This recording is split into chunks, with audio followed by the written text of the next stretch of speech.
Cuando escuchamos hablar de la cultura griega y admiramos el legado que nos dejó, quizás se nos olvida que esa notable civilización no apareció de repente, como un relámpago en medio de la noche. Fue la evolución lenta y complicada de un pueblo con muchas herencias culturales y étnicas que creció amenazado por hordas guerreras e imperios poderosos y supo aprovechar el contacto y enseñanzas de antiguas civilizaciones.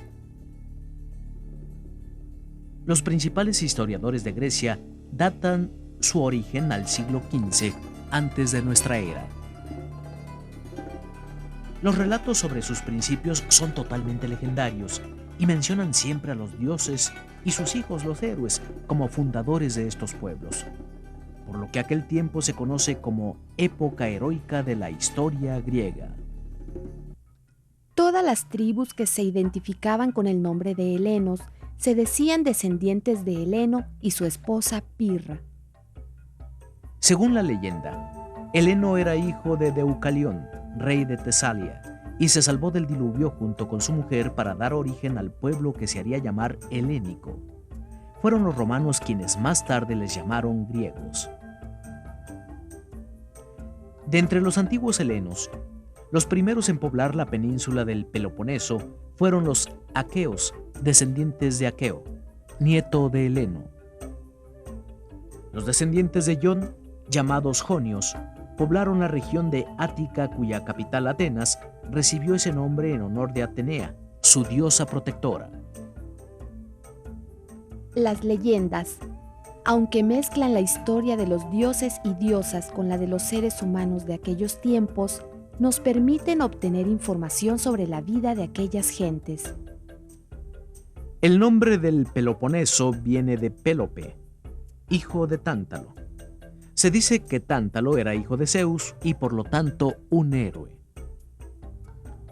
Atreo, rey de Micenas, fue el padre de Agamenón y Menelao, héroes de los que habla la Ilíada. Agamenón se casó con Clitemnestra y heredó Ática, con su capital Atenas. Menelao casó con Helena y recibió como legado Lacedemonia, cuya capital era Esparta. Estas dos ciudades griegas, frecuentemente enemigas entre sí, fueron dos de las más importantes protagonistas de la historia de la civilización griega. Más de 3000 años nos separan de aquellos en los que se sitúan mitos como el de Hércules o Heracles, hijo de Zeus y de la hermosa Admegna. Fue él un héroe famoso por su fuerza y por los problemas que tuvo para controlarla. Muchas tribus griegas creían ser descendientes de él. Los aqueos, originarios de Tesalia, se apoderaron de casi todo el Peloponeso, pero eran menos civilizados que los micénicos y algo más que los dorios que llegaron después. Todos estos pueblos provenían de las estepas centrales de Asia. Pertenecen a los pueblos indoeuropeos. Sus ancestros, los arios, poblaron lo que hoy es Afganistán, país situado al norte de India que fue conocido en aquel tiempo como Ariana. A los aqueos les disgustaba la cultura literaria. En cambio, eran amantes de la guerra, las hazañas físicas y el cultivo del cuerpo. Estaban orgullosos de la valentía de sus hombres y de la belleza ensoñadora de sus mujeres. En cuanto a sus ocupaciones, los aqueos gustaban de labrar la tierra. Los más prósperos eran ganaderos. Poseían la tierra en común y aunque la utilizara un individuo, no podía venderla.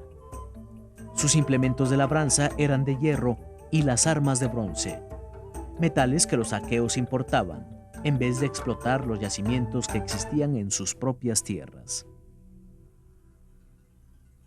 Los artesanos eran hombres libres que con frecuencia realizaban su trabajo a domicilio. No producían artesanía para comerciar, sino solo para satisfacer las necesidades de la población. Había esclavos, pero no era frecuente que se les tratara con dureza. Antes bien, los sirvientes domésticos eran considerados como de la familia.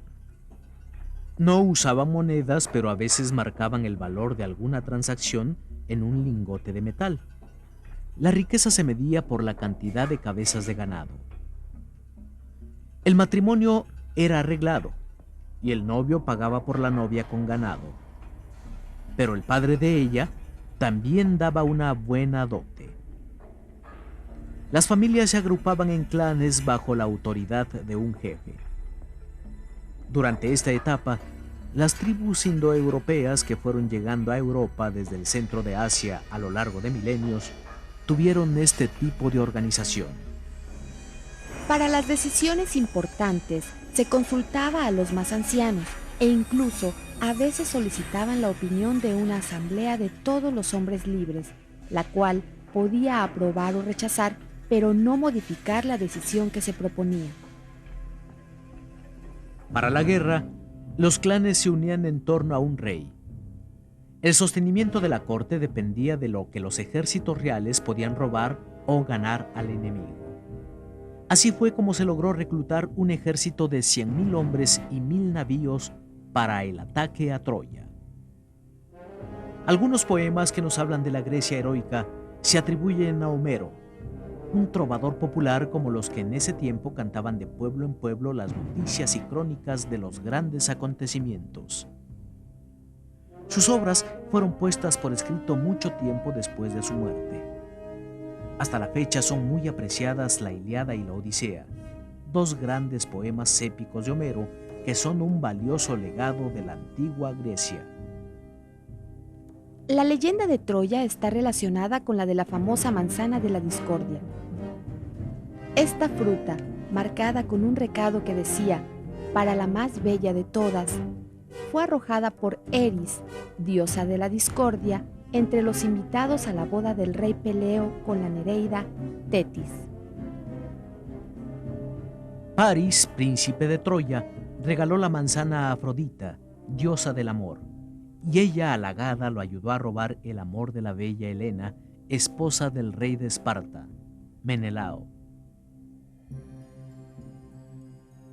Helena fue raptada por Paris, por lo que Agamenón, rey de Micenas, montó una gran flota para atacar a la ciudad del ofensor. La Ilíada se ocupa de las últimas etapas de la guerra de Troya. La Odisea relata el accidentado y largo viaje de Odiseo o Ulises en su regreso a casa, lleno de aventuras y sucesos, hasta que recupera a su esposa Penélope y a su reino. A pesar de la victoria, al terminar la guerra, el poder de los reyes aqueos estaba acabado tras los 10 años que tardó el sitio de Troya. Del norte llegaron nuevos invasores, los dorios, cuyo origen ignoramos.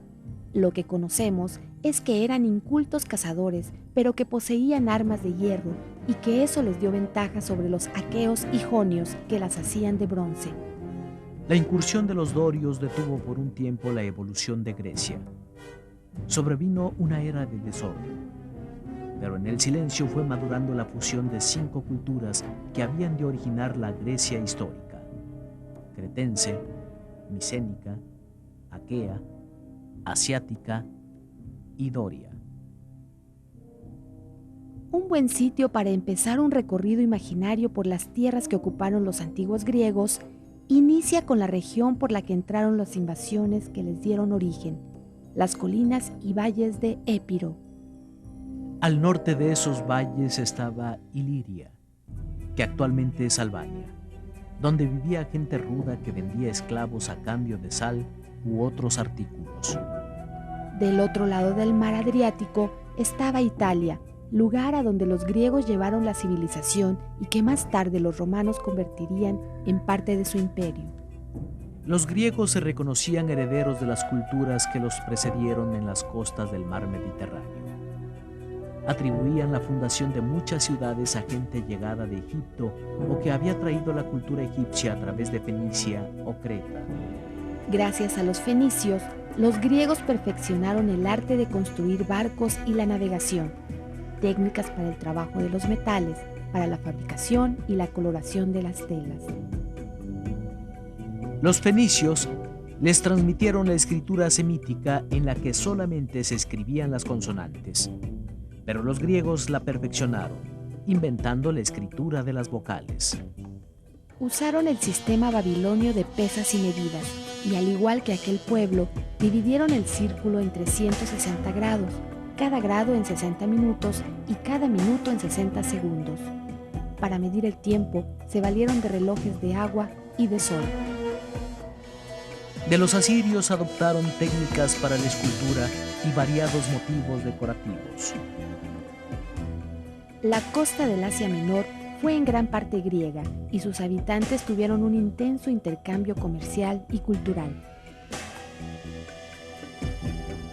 Al oriente de Babilonia estaba la gran civilización persa, que influyó mucho sobre los griegos y llegó también a convertirse en su más temible enemiga. Los principales creadores de la cultura griega fueron los habitantes de las islas y colonias dispersas en el mar, quienes en muchos casos superaron a los habitantes de las ciudades de la península de donde procedían, a las cuales les llamaban metrópolis, que significa ciudad madre. La dispersión de los griegos por el Mediterráneo siguió 5 corrientes migratorias. Los eolios, que fueron los primeros en sufrir invasiones, se desplazaron hacia Troya.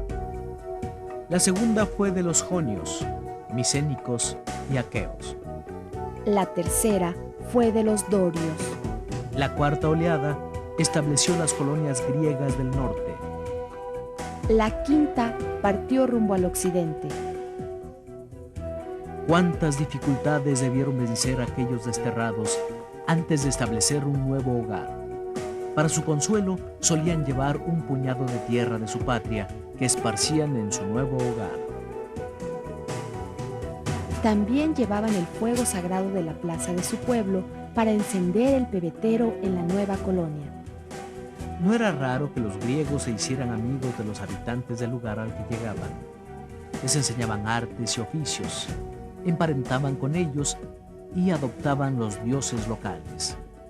Pero a veces conquistaban el lugar mediante la fuerza o la astucia, que eran consideradas naturales y legítimas. Antes del año 500 a.C., Grecia se componía de un extenso conjunto de colonias en todo el derredor del Mediterráneo, flojamente unidas entre sí. A través de ellas llegó a Europa, procedente de Asia y África, la civilización.